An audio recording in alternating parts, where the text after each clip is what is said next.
Since the highest priority of understanding who God is if God is love, we have to now begin to work through the concept of what does relating with God and love, how do they connect? When I was in my early 20s, I had no idea. You guys get it? We talk about what we call secondary issues in the kingdom constantly, and yet the first issue is hardly ever addressed, and it's the love of God.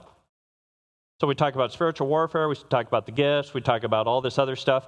But all that is understood first when you understand how the love of God works toward you and through you, then all these things start making sense. Without the love of God being the highest standard and we walk in it and recognize it, none of this makes sense to us. Are you guys like I am? Okay, that's great. God's love. Let's get on to shooting demons. I mean, you get it?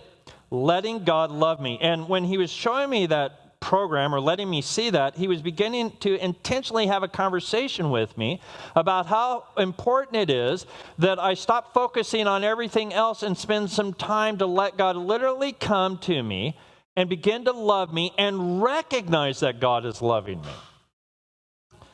When I used to spend a lot of time counseling people and stuff, they'd always say, well, I never have a sense of God's love. I've never felt God's love.